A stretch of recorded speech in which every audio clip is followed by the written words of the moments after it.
มื้อนี้มาฟันแผ่นเนาะอยู่บำพัดอ่ามาเต็มมือวันเนาะนี่นะมันพัก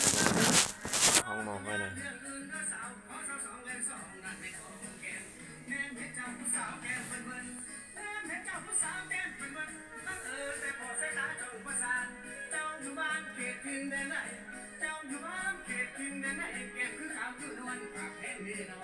ใจใส่ห้องจะเป็นหัวปากไก่ใจใส่ห้องจะเป็นหัวปากไก่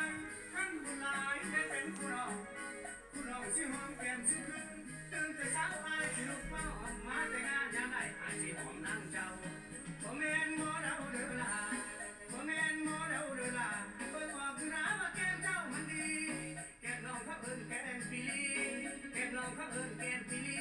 แก้มแบบนี้แก้มหมันเงินหมันคำแก้มแบบนี้แก้มหมันเงินหมันคำได้เมียงามต้องหาเงินเก่งได้เมียงามต้องหาเงินเก่งแก้มแก้มจะเป็นสิหอมเอางานหนักอายสิสู้บ่เศร้างานหนักอายสิสู้บ่เศร้าคิดเห็นแก้มเจ้าอายสิสู้บ่ถอยใจลอยใส่สองพวงแก้มใจลอยใส่สองพวงแก้มไปกระแนมแล้วมันลอยหายแก้มผัวบ่ให้ผัวนอกใจแก้มผัวบ่ให้ผัวนอกใจจนแก้มเบิ่งซ้ายให้ผัวไปหาเงินเขาจิเงินแก้มหาเงินคือว่าเขาจิเงินแก้มหาเงินคือว่าที่จะได้น้องลาขอน้องแต่งงานการหอมแก้มไฟบ่สำคัญการหอมแก้มไฟบ่สำคัญหอมมาไปกันอีให้มีเงินใส่เฮ็ดให้มีน้องใส่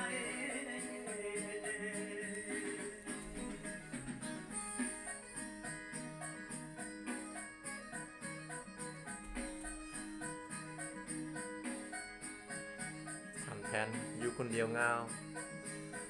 มาไทยฮู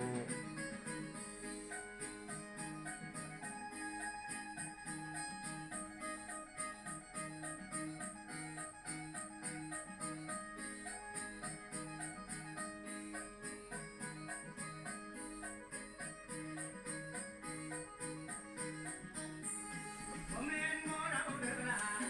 บ่แม่นหมอเดาเด้อล่ะเบิ่งออกอยู่นะว่าแก้มเจ้ามันดีแก้มน้องเขาเอิ้นแก้มปีลี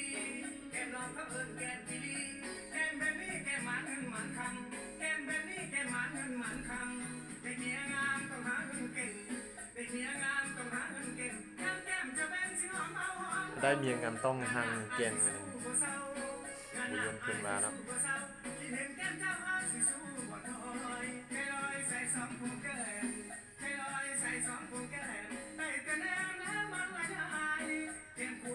ผัวนอกใจเห็นผัวบ่ให้ผัวนอกใจจนแก้มเบิ่งซ้ายให้ผัวไปหาเงินเขาจิเงินแก้มมัน